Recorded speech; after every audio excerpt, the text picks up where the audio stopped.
अस्सलाम वालेकुम and hello everyone, welcome to my channel. So आज के व्लॉग में मैं मेरा बर्थडे व्लॉग शेयर कर रही हूँ। मेरा बर्थडे का दिन कैसा गया। ये है मेरे बर्थडे के केक्स। मैंने ये वाला पैकेट जो है बनाया है और आज के लंच में था palak paneer, yummy yummy. And ये देखें, ये रेडी हो गए। मैंने चेक किया था और ये लेस देन 30 मिनट्स में रेडी हो गए हैं। बॉक्स में लिखा था कि 30-35 मिनट्स लगेंगे और दोनों में around 400 to 450 grams of batter आया था दोनों पैन्स में। अब ये यहाँ ठंडा होगा और ठंडा होने के बाद में हम इसे फ्रिज में रख देंगे क्योंकि मेरा बर्थडे कल है तो आइसिंग भी हम कल करेंगे। बर्थडे डे है and I am going to make chicken marinate करना है। ये क्रेसेंट की चिकन है और ये हलाल है।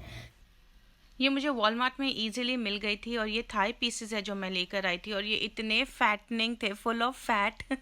मतलब मुझे लगता है कोई बहुत ही मेच्योर चिकन के पीसेस थे। ये बहुत ज़्यादा इनमें फ़ैट था और इसे क्लीन करने में मैं ये लेकर इसलिए आई थी कि मुझे लगा था कि मुझे क्लीन वीन करना नहीं पड़ेगा, आसान होगा। पर इसे क्लीन करने में मेरे 20-25 मिनट्स चले गए। रियली ये जिस दिन आपको बहुत सारा काम होता है ना, तो हर एक मिनट आपका प्रेशियस होता है और अगर आपको ऐसे कामों में वो मिनट डालना पड़े ना, तो बहुत ही गुस्सा आता है और दिमाग जो है ख़राब हो जाता है। और स्पेशली मिकाइल, वो भी सोया नहीं था मेरे बर्थडे वाले दिन और मुझे काम इतने करने थे, तो मैं थोड़ी अपसेट हो चुकी थी ये चिकन को देख करके। ये क्या हुआ, मैंने एक्सपेक्ट किया था कि साफ़ सुथरी आएगी पर ये तो फुल जो है फैट में भरी हुई चिकन थी। बट एनीवेज जो टाइम लगा ठीक है, बट खाना जो था वो बहुत अच्छा बना था। और ये खाना हमने एक्चुअली नेक्स्ट डे खाया बिकॉज़ मेरे हस्बैंड ने मुझे अराउंड 5 o'clock कॉल करके कहा कि उन्होंने डिनर का प्लान बनाया है और हम बाहर जा रहे हैं, तो मैं जल्दी से रेडी हो जाऊं। तो ये सारा कुछ जो था वो रह गया, मैरिनेशन कर कर छोड़ दी थी और नेक्स्ट डे फिर हमने ये बनाकर खाया था, मैं बता दूं। तो पर बर्थडे के दिन ये सारा काम करना पड़ा मुझे, मैं बहुत डिसअपॉइंट हो गई थी।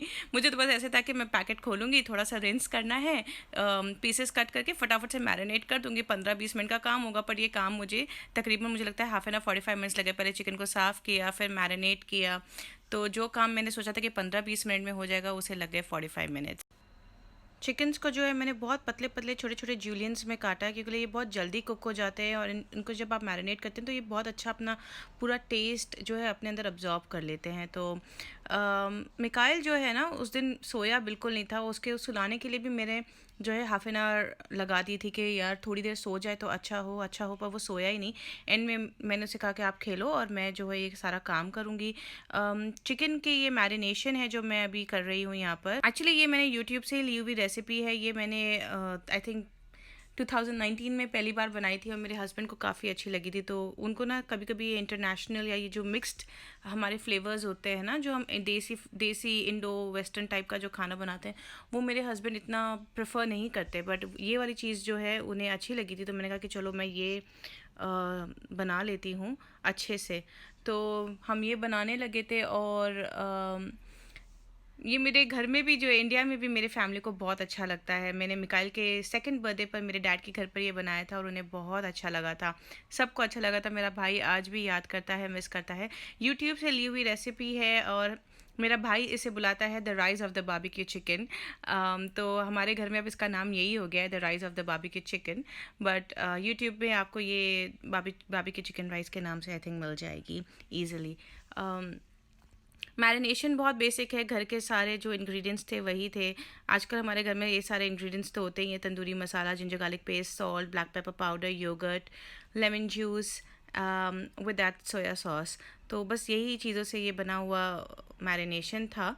और मैं इतना थक चुकी थी ये सारा करने के बाद में कि जब 4 o'clock 5 o'clock जब मैं बैठी किचन में आके, मैंने सोचा कि मैं 15-20 मिनट रेस्ट लूँगी, चाय पीती हूँ और उसके बाद दोबारा किचन में जाऊँगी इसे बनाने के लिए। तो तब तक मैं इतना थक चुकी थी, मेंटली और फिज़िकली दोनों में एग्जॉस्ट हो चुकी थी। तो जब मेरे हस्बैंड ने मुझे कॉल किया ना कि हम बाहर चलें, तो मैं एक बार उन्हें मना करने वाली थी कि रहने तो, वीकडे नहीं जाते। बट फिर मैंने कहा कि नहीं, इमीडिएटली ना आपके साइमल्टेनियसली दो थॉट्स मेरे दिमाग में आए कि नहीं यार, रोज़ रोज़ बर्थडे थोड़ी आता है, आज ही जाना है। और मैं थक चुकी, मतलब मैं इतनी थक गई थी कि मेरा किचन में जाने का मन नहीं था दोबारा से इसे बनाने के लिए। तो मैंने कह दिया कि ओके हम बाहर ही खाना खाएंगे। और जैसे ही उन्होंने फिर फ़ोन रखा, मैंने किचन को तो छोड़ा और मैं तैयार होना शुरू हो गई। जाकर मैंने जो है पूरी अपनी नहाना धोना और अपना मेकअप वगैरह किया, अच्छे से रेडी हुई। 6:30 तक हस्बैंड घर आ गए थे और वो बहुत भूखे थे, तो बस वो आए फटाफट, उन्होंने मिकाइल को चेंज कराया, दोनों बाप बेटे गाड़ी में जाकर बैठ गए और पीछे से भागी भागी मैं भी पहुंच गई गाड़ी में। चिकन मैरिनेशन हो गई है रेडी, और आप जाएं और जल्दी से इस वीडियो को कर दें एक लाइक, और अगर अब तक सब्सक्राइब नहीं किया है तो सब्सक्राइब भी कर दें। साथ ही में मैं अब बनाने लगी हूँ मेरे केक की फ्रॉस्टिंग। तो केक बनाते हुए मुझे हो गए हैं 8+ ईयर्स, इतना मुझे ध्यान आता है। और मुझे सबसे अच्छी बात होम बेकिंग की ये लगती है कि आप अपनी मर्ज़ी का केक बना सकते हो, आप जो चाहे उसमें कर सकते हो। केक तो ऑलरेडी मैं बना चुकी हूँ, ये फ्रॉस्टिंग बना रही हूँ मैं। तो मैं फ्रॉस्टिंग में जो है कुछ ना कुछ प्लस एंड माइनस करती रहती हूँ, अपनी मर्ज़ी की चीज़ें डालती हूँ, और बहुत ही अल्हम्दुलिल्लाह एवरी टाइम जो है फ्लेवर बहुत ही अच्छा आता है, अलग आता है। तो अगर टिपिकल चीज़ नहीं होती जो आपको स्टोर में मिलेगी कि वो अगर आपको मूस बोला है तो मूस ही मिलेगा, मेरे उस मूस में भी ना कुछ ऊपर नीचे होगा और कुछ एक्स्ट्रा होगा, कुछ हिडन जैसे कहते हैं हम क्या कहते हैं उसे सरप्राइज इंग्रेडिएंट होगा या सीक्रेट इंग्रेडिएंट होगा, और उससे वो जो टेस्ट होता है वो अलग होता है और अच्छा आता है। तो मुझे होम बेकिंग की ये बात सबसे अच्छी लगती है कि आपको जो है बाहर टिपिकल चीज़ें खाने की ज़रूरत नहीं है, आप उसमें चेंजेस अपने हिसाब से कर सकते हैं। तो ये केक स्पॉन्ज जो है मैंने कल बना कर रख लिया था और फ्रिज में रख दिया था। अभी बस मैंने इसकी कटिंग की है, और आई थिंक मैंने रात को ही कटिंग कर जो है इसके ठंडा करके इसके स्लाइसेस बना कर रख दिए थे, और अभी बस मैं इसको लेयरिंग करने वाली हूँ इनकी फ्रॉस्टिंग के साथ, और बस असेंबल करना है अब इस केक को। तो यहाँ पर वही काम हो रहा है। इसके साथ मैं आपको एक केक की स्टोरी भी बताती हूँ। मेरे हस्बैंड ने मुझे मेरे फर्स्ट बर्थडे पे शादी के बाद जो मेरा बर्थडे था, हमने जर्मनी में सेलिब्रेट किया था, उस टाइम पर मुझे केक सरप्राइज़ दिया था, और उसके बाद में वो 2019 तक मेरे लिए कभी केक नहीं लेकर आए। तो मैं हमेशा स्पेशली जब हम यूएस आए हैं तब से मैं हमेशा मेरा केक, हमारे बर्थडे एनिवर्सरी कुछ भी हो, केक मैं घर पर ही बनाती हूँ। तो उसका एक रीज़न ये भी है कि मुझे पता नहीं होता कि बाहर के केक्स में क्या इंग्रेडिएंट्स है, क्या नहीं है, हलाल है नहीं है। तो क्योंकि रम बियर वगैरह तो इजीली यहाँ के केक्स में होता है, तो मुझे बस डाउट होता है कि पता नहीं इनके अंदर क्या है और क्या नहीं है, हम खा रहे हैं, तो फिर मैं बिल्कुल नहीं खाती। और फिर ऐसा खाना खाने में तो वैसे भी मज़ा नहीं आता जिसमें आपको बार बार ये सोचना पड़े कि इसके क्या क्या इंग्रेडिएंट्स हैं और इसमें क्या डाला है और क्या नहीं डाला है। मतलब वो आपकी एक्साइटमेंट जो खाने की होती है ना, उसको ख़त्म कर देता है और मूड भी ख़राब हो जाता है। तो इससे अच्छा ये कि खुद बना लो, टाइम से पहले बना लो, थोड़ी मेहनत लगती है पर खुद बनाओ और खुद खाओ और इन्जॉय करो। बस मैं तो इनफैक्ट ये भी कहूँगी कि बाहर का भी, जहाँ मतलब इंडिया में भी मुझे पता नहीं कि अगर हम स्टोर से ला रहे हैं तो उन्होंने एग्जैक्टली क्या डाला है उसमें, हमें कुछ नहीं पता होता। किसी भी केक की या किसी भी चीज़ खाने पीने के सामान की वो शेल्फ़ लाइफ को जो है इंक्रीज़ करने के लिए पता नहीं उसमें क्या क्या डाल देते हैं। तो हमें बस एहतियात करना चाहिए, ध्यान रखना चाहिए कि हम क्या खा रहे हैं, और हमें प्रिकॉशनरी तौर पर मुझे लगता है कि घर पर ही बना लेना चाहिए। तो ये इस तरह से जो है मेरा केक अब रेडी हो गया है, और थोड़ी मेहनत लगी मुझे क्योंकि मेरे पास कोई सामान नहीं था इसके लिए। सारा जो कुछ है मैं, आप देख रहे हैं, स्पैचुला और बटर नाइफ से कर रही हूँ। मेरे पास कोई सामान नहीं था जो इसकी फ्रॉस्टिंग को, केक डेकोरेट करने के लिए हमें जो चाहिए होता है। तो जैसे तैसे था, मैंने किया, मुश्किल हुई थोड़ी, बट मैं नेकेड केक बनाने की कोशिश कर रही थी और काइंड ऑफ कामयाब हुई, मैं कह सकती हूँ। पर अच्छा था केक, टेस्ट बहुत अच्छा था, बहुत ही अच्छा टेस्ट था इस केक का। मगर इस केक को भी हमने जो है अगले दिन खाया था, और अगले दिन क्यों खाया वो आप आगे चलिए व्लॉग में आपको पता चल जाएगा। और यहाँ पर अब मैं बना रही हूँ चॉकलेट गनाश मेरे केक की टॉपिंग के लिए, और इसी के साथ अब मैं आपको लेकर चलती हूँ रेस्टोरेंट में। यहाँ पर हमने मंगाई थी मटन कढ़ाई, और इसकी प्रेजेंटेशन मुझे बहुत अच्छी लगी।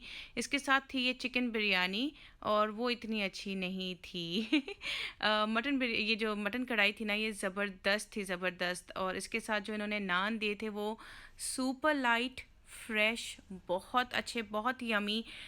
इस मटन कढ़ाई के लिए मैं ये रेस्टोरेंट दोबारा जाऊंगी, डेफिनेटली जाऊंगी। और इनका स्टार्टर जो था, बीफ सीख कबाब और चिकन, मैं नाम भूल गई, चिकन का स्टार्टर मंगाया था, चिकन टिक्का था आई गेस, बहुत अच्छा था। हमें खाना बहुत अच्छा लगा था, बहुत फिलिंग था। बस बिरयानी ने थोड़ी सी मतलब मार खा गई, अदरवाइज़ ये खाना बहुत अच्छा था। ये बारबेक्यू टुनाइट इसका नाम था, पाकिस्तानी रेस्टोरेंट है, और हमारे घर से 20-25 मिनट की ड्राइव पर था। ज़बरदस्त है। काफ़ी स्टमक फिलिंग था माशाल्लाह अल्हम्दुलिल्लाह। आप भी माशाल्लाह ज़रूर कहिएगा। और ये सीख कबाब और चिकन टिक्का था। सीख कबाब बहुत अच्छा था। कैसा है? अच्छा लगा? नान भी लाइट है। One cake and two cake. चलो रुको।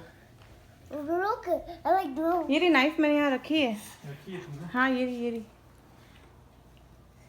मिकाइल मामा Wait. केक कट कर रही हो कि मामा कैंडल ब्लो कर सी लाओ बाबा के। सो ये केक मेरे लिए सरप्राइज़ था। जब हम घर आए तो मुझे ये केक मिला और मैंने जो केक बनाया था वो फिर हमने रख दिया। मेरे हस्बैंड ने कहा कि ये वाला केक ही काटना है, तो फिर हमने ये वाले केक की कटिंग की।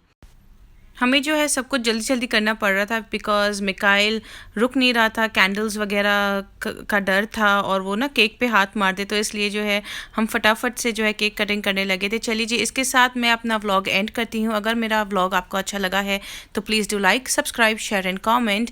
अल्लाह हाफिज़, take care, bye bye, stay safe.